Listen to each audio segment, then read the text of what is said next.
2장 14절에서부터 봅시다. 주보에는 17절부터 되어 있는데 2장 14절에서부터 23절입니다. 구약성경 404쪽 룻기 2장 14절에서부터 23절. 이제 제가 말씀을 공독할게요. 식사할 때 보아스가 룻에게 이르되 이리로 와서 떡을 먹으며 내 떡 조각을 초에 찍으라 하므로 룻이 곡식 빼는 자 곁에 앉으니 그가 볶은 곡식을 주매 룻이 배불리 먹고 남았더라. 룻이 이삭을 주우러 일어날 때 보아스가 자기 소년들에게 명령하여 이르되 그에게 곡식 단 사이에 죽게 하고 책망하지 말며 또 그를 위하여 곡식 다발에서 조금씩 뽑아 버려서 그에게 죽게 하고 꾸짖지 말라 하니라. 룻이 밭에서 저녁까지 줍고 그 주운 것을 떠니 보리가 한 에바쯤 되는지라. 그것을 가지고 성읍에 들어가서 시어머니에게 그 주운 것을 보이고 그가 배불리 먹고 남긴 것을 내어 시어머니에게 드리며 시어머니가 그에게 이르되 오늘 어디서 죽었느냐 어디서 일을 하였느냐 너를 돌본 자에게 복이 있기를 원하노라 하니 룻이 누구에게서 일했는지를 시어머니에게 알게 하여 이르되 오늘 일하게 한 사람의 이름은 보아스니이다 하는지라. 나오미가 자기 며느리에게 이르되 그가 여호와로부터 복 받기를 원하노라. 그가 살아있는 자와 죽은 자에게 은혜 베풀기를 그치지 아니하도다 하고 나오미가 또 그에게 이르되 그 사람은 우리와 가까우니 우리 기업을 물을 자 중에 하나이니라 하니라. 모압 여인 룻이 이르되 그가 내게 또 이르기를 내 추수를 다 마치기까지 너는 내 소년들에게 가까이 있으라 너희다 하니 나오미가 며느리 룻에게 이르되 내 딸아 너는 그의 소녀들과 함께 나아가고 다른 밭에서 사람을 만나지 아니하는 것이 좋으니라 하는지라.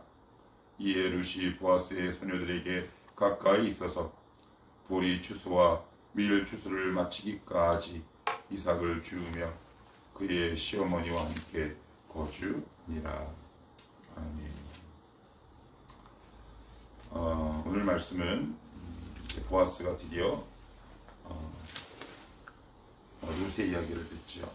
이방 여인임에도 불구하고 그 은혜를 따라 나오미를 선택하고 나오미를 따라온 이야기를 이제 듣게 됩니다. 얼마나 기특하고 이제 이쁘겠어요. 눈여겨보던 차에 식사할 때 룻에게 약간의 우리식으로 얘기하면 연애 감정까지는 모르겠지만 약간의 호기심 어떤 그런 또 좋은 감정을 느꼈지 않나 싶어요. 14절에 보시면 이렇게 되어 있죠. 식사할 때 보아스가 룻에게 이르되 이리로 와서 떡을 먹으며 그래.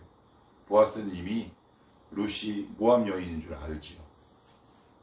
그렇지만 보아스는 룻을 자기에게 가까이 오라. 어느 정도 우리가 교회를 좀 다니고 그래도 말씀을 조금 듣는 사람이라면 요 정도 기초적인 상식은 있을 텐데 그건 뭐냐? 이스라엘은 겸상하지 않아요. 이방인들과 같이 식사하지 않습니다. 왜냐하면 그들을 개들과 같이 여기기 때문에 그래요. 그런데 이제 룻에게 그런 어떤 신앙적 호감을 보이기 시작하죠. 룻에게는 굉장히 큰 영광인 동시에 기쁨의 소식이 될 수밖에 없어요. 근데 그것으로 그치지 않고 뭐라고 얘기하느냐? 룻과 식사를 마친 이후에 15절, 16절 같이 한번 읽어봅시다. 시작. 룻이 이삭을 주우러 일어날 때 보아스가 자기 소년들에게 명령하여 이르되 그에게 곡식 단 사이에서 죽게 하고 책망하지 말며 또 그를 위하여 곡식 다발에서 조금씩 뽑아 버려서 그에게 죽게 하고 꾸짖지 말라 하니라. 뭐라고 얘기를 하냐면 제가 어제 말씀드렸어요. 신명기 보시면 너희가 곡식을 추수할 때 가장자리를 남겨두라. 왜냐하면 객과 고아와 과부를 위해서 너가 다 추수하지 말라. 그런데 조금 더 뽑아두라 라고 얘기를 합니다. 누구를 위해서 그러냐면 룻을 위해서 그래요. 그러니까 그 다음날 아니면 그 언젠간 모르겠지만 룻이 이제 17절에 보시면 밭에서 저녁까지 죽고 그 죽은 것을 떠니 보리가 한 에바쯤 되는지라. 지금의 도량경으로 이게 대체 얼마쯤 되는지 모르겠는데 이게 리터로 얘기하면 약 23리터라고 얘기해요. 이제 이거를 지금 킬로그램으로 환산을 하면 학자마다 조금씩 의견이 좀 갈리기는 하는데 11kg에서 15kg 정도 사이에요.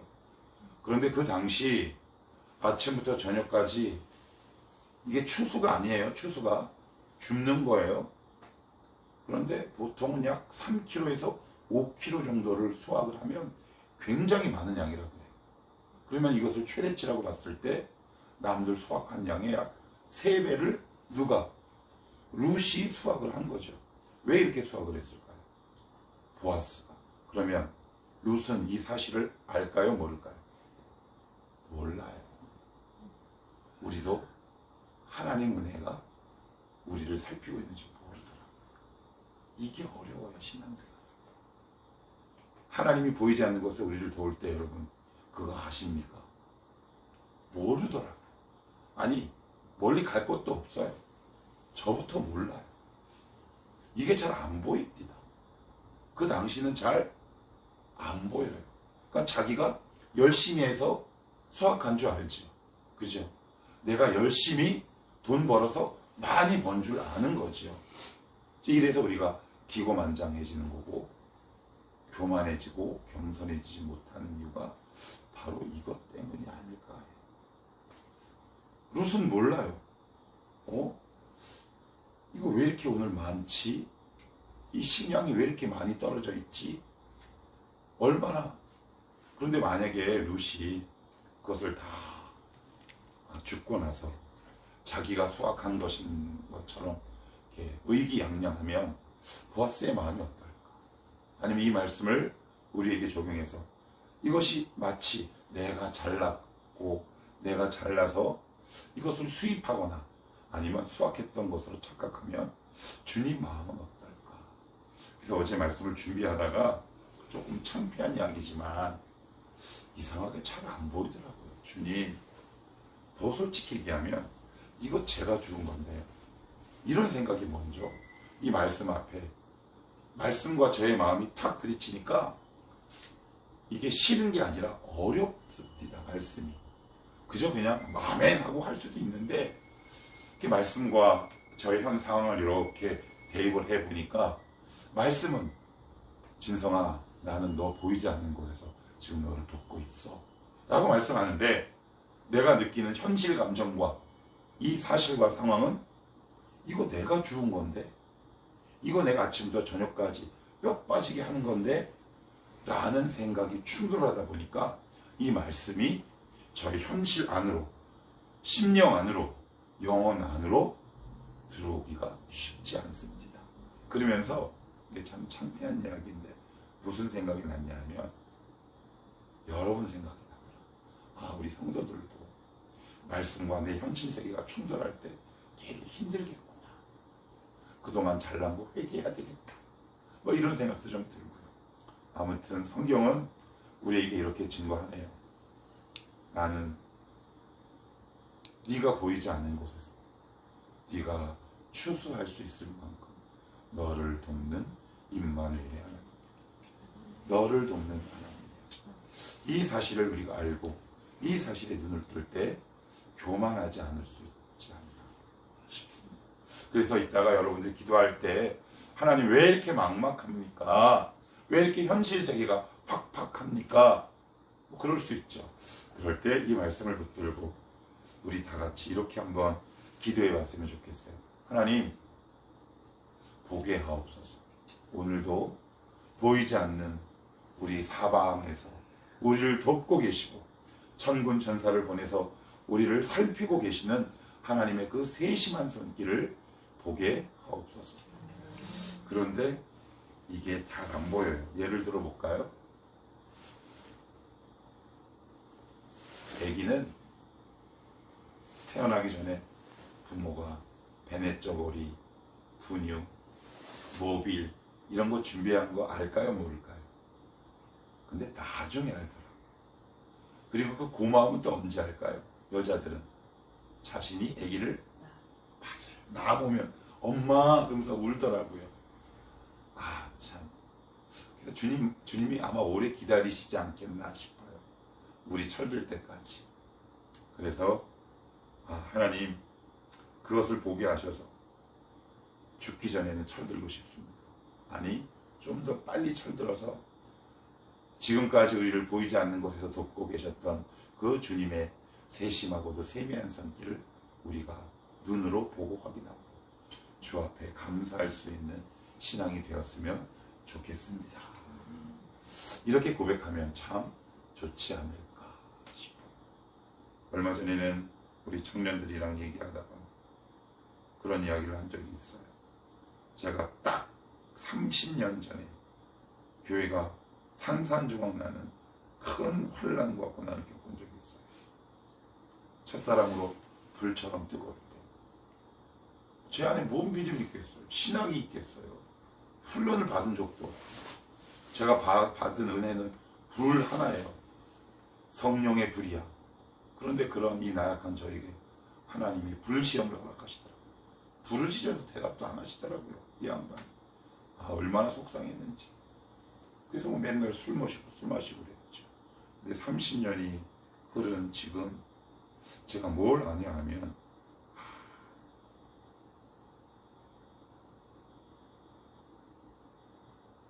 그런 사람들을 위로하고 내 안에 그동안 내가 미처 발견하지 못했던 교만의 씨앗들이 있었구나라는 것을 30년이 지나서야 조금 알았어요. 아마 그때는 알려줘도 몰랐을 것 같아요. 아무튼 그래요. 자, 다시 한번 읽어볼게요. 루시 밭에서 언제까지 죽고요? 저녁까지. 그 죽은 것을 이렇게 떨었더니 보리가 한 에바쯤 되느니라. 룻은 몰라요. 자기가 일한 줄 알았어요. 자기가 거둔 줄 알았는데 14절을 15절 16절을 보니까 조금씩 뽑아버려서 그에게 죽게 하라. 분명히 보아스의 명령이 있었고 보아스의 돌봄이 있었고 보아스의 살핌이 있었더라. 그죠?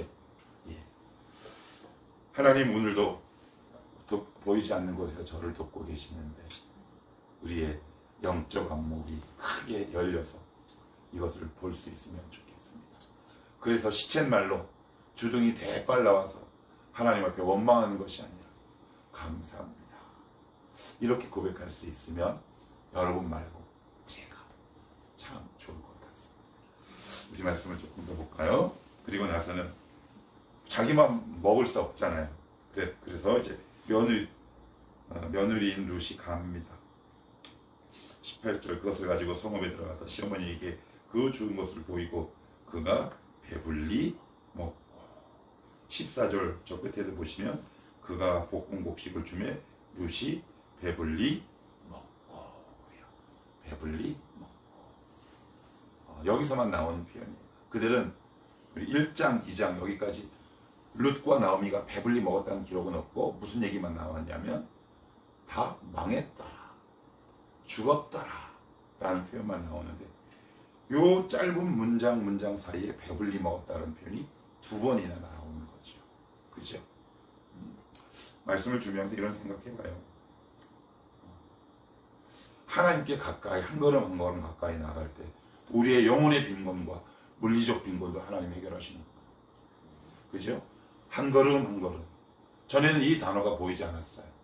그런데 보아스에게 갔을 때만 배불리 먹었다라는 기록이 나옵니다. 이 보아스가 누굽니까? 기업 물을 자예요. 기업 물을 자는 제가 조금 있다가 소개하겠지만 히브리어로 고엘이라는 단어인데 여러 뜻이 있어요. 3가지. 구속, 돈을 주고 사다. 3번째는 보복하는 자. 뭘 보복합니까? 억울함. 가난해서 억울한 우리의 심정이 있잖아요. 이 땅에서 고생한 우리의 심령이 있단 말이에요. 첫째는 하늘에서 최후 상급, 그것을 통해 하나님께서 우리를 대신 보복하시고, 하나님이 하늘에서만 우리에게 상급을 주심으로 우리의 원한을 푸는 분이십니까? 복음서에 보면 수많은 원과 한을 가진 수많은 백성들을 치유하시고 그들의 원한을 풀어주시잖아요. 그죠? 우리 주님은 우리의 영혼의 빈곤뿐만 아니라 물리적인 빈곤도, 우리 그런 원한도 풀어주시는 분이시구나, 그런 생각이 들어요. 오직 그에게만 배불리 먹을 수 있는 특권과 은혜가 있다. 오늘도 여러분들이 어떤 심령으로 이 자리에 나왔는지 모르겠지만 하나님 저에게 이런 원과 이런 아픔과 이런 상처가 있습니다. 하나님, 주님이 나의 영원하신 기업 되십니다. 나의 영원하신 구속자 되십니다. 히브리어로 꼬엘이랍니다. 꼬엘. 주님이 나의 고엘입니다. 꼬엘입니다. 나의 손을 들어주시고 나의 아픔을 만져주옵소서. 그럴 때 우리의 영혼이 배부르게 되는 것 아니겠습니까? 그래서 이사야서 55장은 뭐라고 얘기합니까? 오라, 나에게 오라. 돈 없는 자도 오라. 와서 값없이 젖을 사라. 그렇게 말씀하시잖아요. 그래서 오늘도 이런 하나님의 은혜가 우리 마음 가운데 넘쳐났으면 좋겠어요. 배불리 먹고 14절 남았더라. 17절 끝에도 배불리 먹고 뭐라고요? 남았다 그래요. 그죠? 하나님은 은혜 넉넉하신 분입니다. 그런 하나님을 우리가 좀 더 신뢰할 수 있으면 좋을 것 같고요. 자, 20절 말씀에도 이런 표현이 나옵니다. 나오미가 자기 며느리에게 이르되 그가 여호와로부터 복받기를 원하노라. 그가 살아있는 자와 죽은 자에게 은혜 베풀기를 해치지 아니하느니라. 나오미가 또 그에게 이르되 그 사람은 우리와 가까우니 우리 기업 물을 자 중에 하나이니라. 여기서 기업 물은다라는 것을 많은 분들이 잘 알고 계시겠지만 이제 계대 결혼이라고 얘기를 합니다. 후손이 없을 때 이스라엘 전통에서는 아들이 있어야만 하나님이 주신 그 기업과 땅을 물려받을 수 있는데, 그래서 아들이 없는 사람이 근족, 즉 가까운 친척 가운데 남자에게 시집을 가서 대를 잇는 것을 하는 거죠. 이 말씀을 보면서 그런 생각이 들어요. 우리의 본 실력으로는 대를 이을 수 없어요. 이걸 구체적으로 우리 삶 가운데 적용하면 하나님께서 우리에게 물려주신 믿음의 이 기업은 내 힘으로는 내 자녀에게 물려줄 수 없더라고요. 제가 살아보니 그래요. 오직 내 안에 예수가 역사하실 때만 가능해요. 하나님의 은혜로만 가능해요. 성령 하나님의 주권과 능력으로만 이 믿음의 유업을 내 자녀에게 물려줄 수 있더라고요. 오늘도 우리 병진이도, 우리 주혜도, 우리 인경이도 선한 믿음의 유업과 기업을 후손들에게 물려줄 수 있기를 축복해. 그치? 얼마나 큰 복이겠어. 그러면서 이렇게 이야기를 합니다. 기업 물을 자 중에 하나이다. 여기서 보면 재미있는 게 있어요. 나오미, 룻이 있죠. 근데 룻은 자기에게 호감을 베푼 사람이 룻이라는 건 알아요. 근데 룻이 모르는 게 있어요. 나오미의 친족이라는 건 몰라요. 누구를 통해서 알아요? 나오미를 통해서 알아요. 서로 대화를 하다 보니까 뭐가 맞춰지냐면 퍼즐 조각이 맞춰지는 거예요. 이렇게, 저 오늘 보아스 거기 갔는데 그분이 보아스래요. 근데 저에게 호의도 베풀고 후일했어요. 그랬더니 그 얘기를 딱 듣던 나오미가 옳았구나. 네가 기업 물을 자다. 그가 우리 친족이다. 그래요. 나오미가 몰랐던 부분을 누구를 통해서? 룻을 통해서. 룻은 자기가 몰랐던 것을 누구를 통해서? 나오미를 통해서. 서로 퍼즐 조각이 이렇게 맞춰지는 거죠. 이게 뭐냐? 하나님은 우리에게 역사하고 나타나실 때 누구에게만 일방적으로 나타나는 것이 아니라 교회 공동체 전체에게 퍼즐 조각을 맞추게 하시더라고요. 제가 한번 예를 들어보면 지난 한 주간은 제가 하나님께 질문을 난사했다고 했어요. 그런데 지난 주일 식사하고 우리 교우들과 얘기를 하다가 어떤 한 집사님이 기도하다가 주님께서 주신 응답이에요. 저도 모르게 방언하다가 이런 말씀이 나왔어요. 라고 하는데 뭔가 이렇게 깊은 여운이 있어요. 그래서 어제 말씀을 이렇게 묵상하고 기도하다가 말씀을 이렇게 탁 불을 켜고 이렇게 찾아봤는데 그렇구나. 하나님은 저에 의해서만 이 교회를 끌고 가지 않으시고 서로 돕게 하시는 거예요. 그래서 주님을 입체화시키고 이런 하나님이다 라는 것을 구체화시켜 나가는구나. 목사만의 힘으로 끌고 가는 것 절대 아니구나 라는 것 알게 되더라고요. 그러면서 부끄럽게 되더라고요. 좀 더 겸손해야 되겠구나. 나오미가 알고 있던 보아스, 룻이 알고 있던 보아스 조금 다르죠. 그런데 그 퍼즐 조각을 맞추면 더 깊고 풍성한 하나님의 이미지와 성품과 인격이 드러나요. 여기 주의 병신이 있는데 각자에게 역사하신 하나님이 아마 다를 거야. 그래서 아마 우길걸? 내 하나님은 이런 하나님이야. 아니야, 내 하나님 이런 하나님이야. 내 응가가 더 묽어. 뭐 이렇게 싸울지 모르겠어요. 저도 저의 아내랑 결혼해서 제 아내랑 이런 얘기 많이 했어요. 당신은 이런 하나님. 근데 오정이가 만난 하나님, 이진성이 만난 하나님이 너무 달라.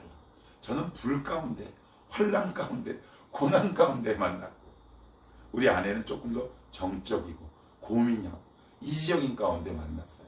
그러니 이 신앙의 크랙, 이 균열이 조금 있더라고요. 그런데 그것은 그게 아니더라고요. 우리 둘이를 통해 온전한 하나님의 성품을 이루시기 위한 하나님의 배려였다 라는 것을 그 당시에는 치고받고 싸울 때는 모르고 나중에 철이 좀 드니까 그때 알게 됩니다. 그래서 여러분 어떤 하나님을 만나셨습니까? 그래서 공동체 안에 교제가 중요한 거고 누군가의 의견을 겸손히 듣는 신앙의 겸손도 우리 가운데 중요하고 필요하다. 자, 마지막으로 22절 같이 한번 읽어봅시다. 자, 시작. 나오미가 며느리 룻에게 이르되 내 딸아 너는 그의 소녀들과 함께 나가고 다른 밭에서 사람을 만나지 아니하는 것이 좋으니라 한지라. 제가 뭐 히브리 원어를 제 그냥 힘으로만 해석한 건 아니고 저도 이제 뭐 주석이나 책들을 참고하는데 한 주석집에 보니까 22절을 이렇게 해놨더라고요. 여기에는 그냥 좋다라고 얘기를 했는데 한 영어 성경이랑 주석을 보니까 우리 영어 공부 한번 할게요. good, better, best. 그죠? good, better, best예요. 여기는 비교급처럼 되어 있는데 원어의 의미는 best예요. 그러니까 좋다라는 그 단어 앞에 어떤 단어가 붙을까요? 가장 좋다라는 거예요. 이게 무슨 얘기냐? 너 이제 그 곡식을 주우러 갈 때 다른 밭에는 가지 않고 보아스의 밭에 가는 것이 가장 좋아. 나오미가 알려주는 거죠. 이게 무슨 의미일까요? 하나님에게 가는 길이 가장 좋다. 가장 좋다. 맛을 봐야 하나님께 가죠. 하나님의 은혜를 경험하지 않으면 우리는 늘 두리번 하는 것 같아요. 그런데 보아스의 밭에 가는 것이 룻에게 가장 좋은 것처럼 하나님의 은혜의 저장고, 하나님의 은혜의 밭에 가는 게 가장 좋아요. 그런데 살다 보면 그렇디까? 이런 방법도 생각해내고 저런 방법도 우리 가운데 떠오르잖아요. 그래서 다른 방법을 뭔가 취해야 하는 것 아닌가 고민할 때 있잖아요. 그런데 오늘 말씀해 보니까 보아스의 밭에 가는 것이 가장 좋으니라. 그래서 이런 말씀 들어봤죠. 너희는 하나님의 선하심을 맛보아 고기도 씹어본 놈이 씹는 먹어본 사람이 먹는다고.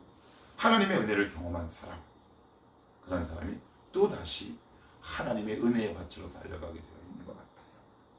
그래서 우리가 매일매일 이 은혜를 경험하는 것이 왜 이렇게 중요하냐면 어떤 선택을 할 때, 어떤 결정을 할 때 하나님 이 어려운 문제 앞에서 내가 예전에 어떻게 해결받았지? 이런 믿음의 저장 창고가 우리의 신령 가운데 잘 각인되어 있는 게 되게 중요한 것 같아요. 지금 혹시 선택해야 될 문제들이 혹시 있습니까? 어느 밭을 갈지 알아맞혀 보세요. 이렇게 문제를 결정할 것이 아니라 하나님, 오늘도 내 마음은 여전히 갈등하고 고민합니다. 어느 밭으로 가야 할지, 누구에게 가야 할지. 어떤 존재에게 이 문제를 의뢰해야 할지 여전히 제 심령은 갈등 중에 있지만 오늘 말씀을 보니 루시 보아스의 밭에 가는 것이 가장 좋다라고 하신 것처럼 하나님 오늘도 주님이 우리를 위해 예비하신 성령의 은혜의 저장 창고, 하나님의 은혜의 창고에 내가 발을 내딛고 거기서 마음껏 배부르게 먹는 은혜가 있게 하옵소서. 그런 선택이 지혜로운 선택이요, 지혜로운 인생 아니겠습니까? 오늘도 우리에게 가장 좋고 가장 배부르게 하실 그 하나님, 지금은 약간 빈곤한 것 같고 궁핍한 것 같지만 결국 우리의 영혼을 채우실 그 하나님을 기대하며 오늘도 거룩한 선택, 은혜로운 결정을 하며 살아가는 저와 여러분이 되시기를 살아계신 예수님의 이름으로 축복합니다. 기도합시다.